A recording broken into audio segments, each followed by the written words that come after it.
The shelter was silent that night, the kind of silence that hummed with waiting. Rain pressed softly against the tin roof, pooling in the gutters and dripping in slow, uneven rhythms. In the dim light of the kennels, a German shepherd lay trembling on a blanket, her breath shallow, her eyes wide with the kind of fear that comes from too many nights alone. They had named her Luna, a name that didn't fit her scars, but maybe her hope. Mara, the shelter attendant, had been the last to leave, but something about Luna's restless movements pulled her back. "Just one more check," she whispered to herself, pulling her coat tight as she pushed through the drafty corridor. The fluorescent lights flickered overhead, that buzzing, ghostly pulse that makes every shadow feel alive. When she knelt beside Luna's cage, the shepherd's eyes caught hers, a mix of pain, instinct, and desperate trust. Then came a sound, soft at first, then urgent, a whimper, a contraction, and the room filled with the smell of rain and blood. Mara's hands shook as she unlocked the gate. "It's okay, girl. You're safe. I'm here." Luna's body tightened again, then relaxed, and something small and slick slid into the towel. A tiny movement, then another, and another. Mara's heart lifted. She's giving birth. In the midst of the storm, something new was breathing into the world. But as she leaned closer, her relief turned to confusion. These weren't like any newborn puppies she had seen before. Their limbs were long, their eyes fused shut but narrow, their bodies covered in a faint, strange gray sheen. One of them let out a sound, not quite a yelp, not quite a cry. Something wild, something off. By morning, the entire shelter buzzed with whispers. The vet, Dr. Callum Hayes, arrived with his coffee half drunk and his brow furrowed. "I heard she delivered overnight," he said, pulling on gloves. "How many?" "5," Mara whispered. "But you need to see them." He crouched beside Luna, who was now resting protectively over her strange litter. His trained eyes scanned the small forms. His expression changed slowly. Curiosity, then disbelief, then something like dread. "These," he murmured, voice tightening, "these aren't puppies." The rain outside had stopped, but inside, time seemed to hold its breath. The shelter's hum faded into nothing. Luna lifted her head slightly, her body trembling as if guarding a secret only nature could explain. Dr. Hayes touched one of the newborns with the back of his gloved finger. Its tiny paw flexed, jointed wrong, bones too fine, movement too smooth. His throat went dry. "What are they?" Mara asked, her voice barely audible. He swallowed hard, eyes never leaving the litter. "I don't know," he whispered. "But whatever they are, they weren't meant to be born here." And in that fragile moment, under the flickering light, everyone in the room felt it, that uneasy shift in the air. Something miraculous, or something monstrous, had just entered their world. The morning after Luna's strange birth, the shelter feels suspended between wonder and dread. Word spreads fast. Volunteers gather by the kennels, drawn by curiosity and unease. Luna lies protectively over her newborns, her breathing slow but sharp, her golden eyes never blinking. The air smells of disinfectant, fear, and milk. When Dr. Hayes lifts one of the infants, everyone leans closer.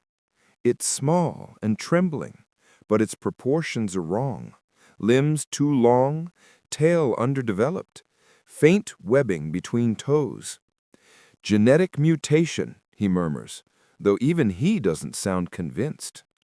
He calls the university's veterinary department, sending photos, test samples, anything to make sense of the impossible. The professor on the other end falls silent after seeing the images. "Keep them warm," she finally says, "and keep them away from other animals." By afternoon, Luna refuses to eat. She snarls if anyone approaches her pups, the same maternal instinct that both protects and isolates her. The shelter's lights flicker with the evening storm, shadows stretching across the cages. Mara watches from the corridor, heart sinking with every cry from the litter. She feels something's wrong, not just biologically, but spiritually, as if the line between nature and something else has blurred. When the smallest of the litter stops breathing that night, Mara tries CPR, desperate, shaking, whispering for it to come back. For a brief second, its tiny chest rises again, then falls still. And in that haunting stillness, Luna lifts her head and releases a sound unlike any dog has ever made. Low, hollow, ancient.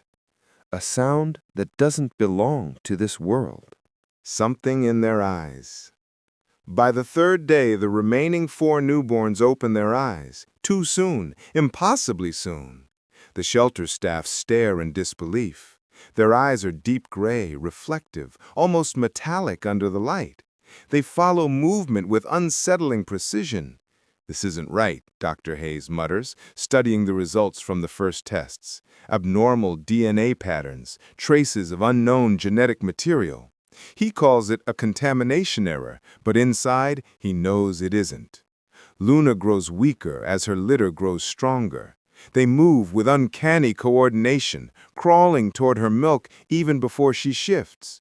When one of the volunteers tries to remove a pup for observation, Luna lashes out, not in panic, but calculated warning. Blood spills, the volunteer screams, and chaos erupts. Mara separates them, trembling, torn between empathy and fear. Later that evening, Dr. Hayes isolates the litter in a separate enclosure. Luna howls through the glass, pawing, desperate. He studies the creatures under lamplight, his breath fogging the microscope lens. Their cells regenerate rapidly, resistant to basic sterilization, something that shouldn't happen in mammals. The university stops responding to his messages. At midnight, one of the cameras in the enclosure glitches, static, then silence. When Mara checks, the smallest of the creatures is gone. No hole, no opening, just gone. Only a faint trail of condensation leading to the vent. And from the darkness of the corridor, Luna stares, her reflection doubled in the glass, as if she knows exactly where it went. The shelter lockdown. Panic spreads fast. The missing creature turns the shelter into a quarantine zone overnight. Authorities seal the building, biohazard tape covers the entrances, and men in suits arrive without explanation. Dr. Hayes argues that it's still a veterinary issue, but they overrule him. They call it a containment protocol. Luna is sedated, her pups confined under infrared heat lamps. The sound of their breathing fills the quiet, rhythmic, synchronized, unnerving. Mara isn't allowed near them, but she sneaks through the back corridor with her flashlight, unable to shake her attachment. She finds the vent where the missing one escaped. The metal grill is bent inward, not outward. Something came in, not out. The men collect samples, their conversations clipped, clinical. Splice markers, one says, not natural. Dr. Hayes confronts them, demanding answers. One of them finally speaks. "We've seen this before. German shepherds used for hybrid gestation trials, shut down years ago." The words hang like poison in the air. Mara's heart cracks. Luna was a rescue from an abandoned lab raid 2 months prior. Nobody knew her past. It wasn't just trauma she carried. It was science. That night, power fails. The generators hum, then die. In the silence, the sound of small claws echoes down the hall, too many to count. When the lights flicker back on, one of the agents is missing.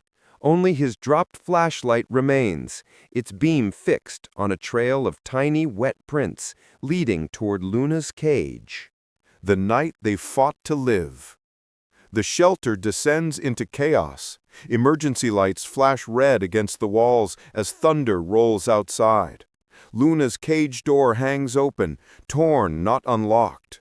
The litter is loose, scurrying through shadows, vanishing between kennels. Dr. Hayes and Mara split up, hearts pounding. "They're not dangerous," she insists, but her voice trembles with uncertainty. Then she sees one, trembling near the exit, its chest heaving.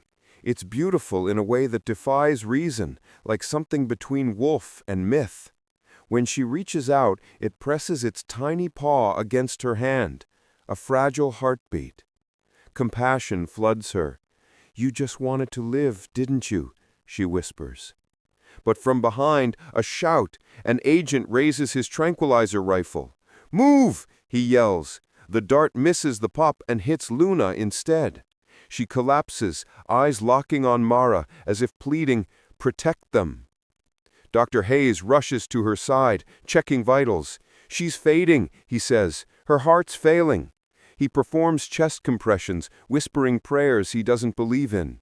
Rain bursts through a broken window, soaking them both.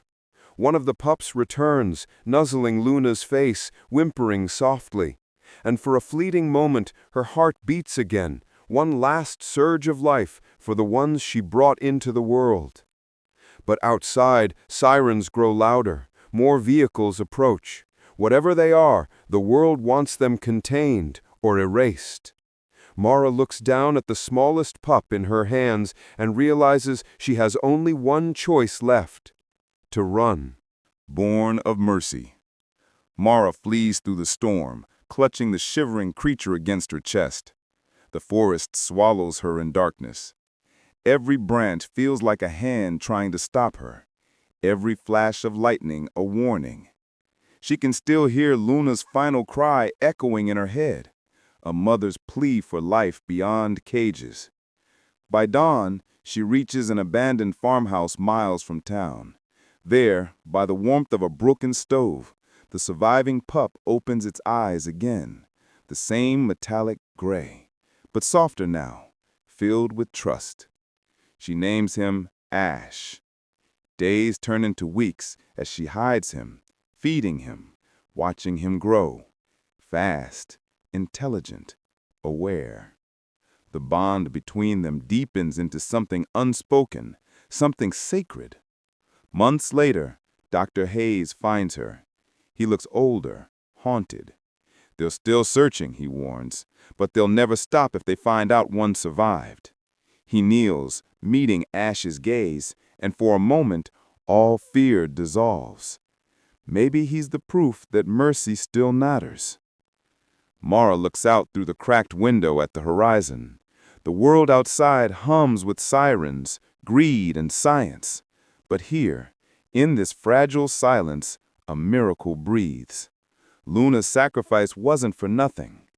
As Ash curls up beside her, the storm fades, replaced by the first light of morning, pure, soft, forgiving. Mara closes her eyes, whispering to the unseen sky. Not everything unexplainable is meant to be feared. And somewhere, deep in the forest, another cry answers her, faint, distant, and alive.